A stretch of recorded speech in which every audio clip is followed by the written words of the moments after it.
एक समय की बात है।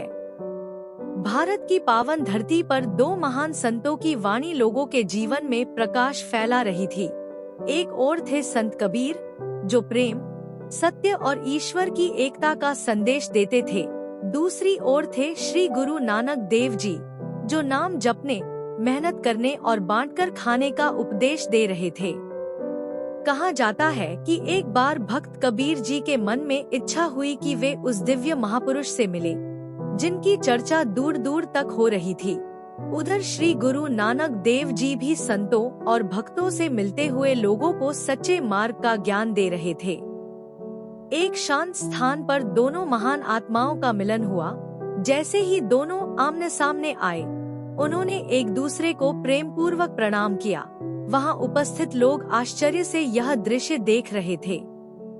भक्त कबीर जी बोले, नानक, संसार जाति, धर्म और बाहरी दिखावे में उलझ गया है। लोग मंदिर और मस्जिद में तो जाते हैं, पर अपने भीतर बैठे परमात्मा को भूल गए हैं। श्री गुरु नानक देव जी मुस्कुराए और बोले, कबीर जी, परमात्मा हर जीव के भीतर है।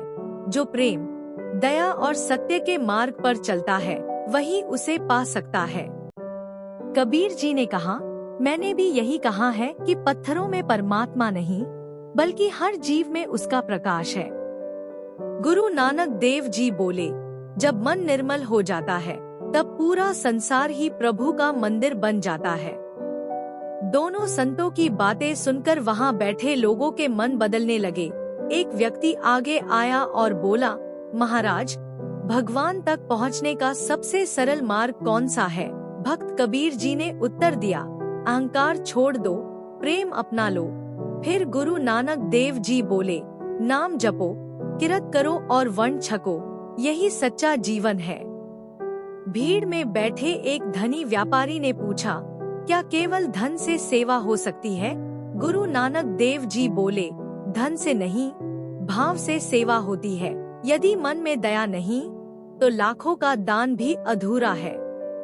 कबीर जी ने मुस्कुराकर कहा, प्रेम की एक बूंद सोने के पहाड़ से भी अधिक मूल्यवान है।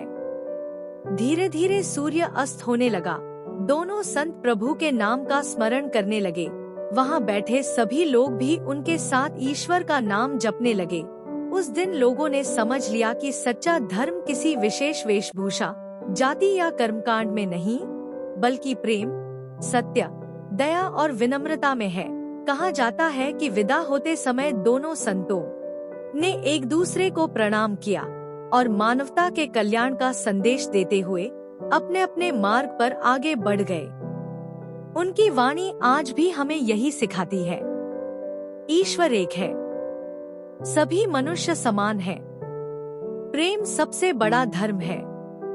इसी संदेश के साथ यह प्रेरणादायक कथा समाप्त होती है। नोट, यह कहानी संतों की शिक्षाओं पर आधारित एक प्रेरणात्मक प्रस्तुति है।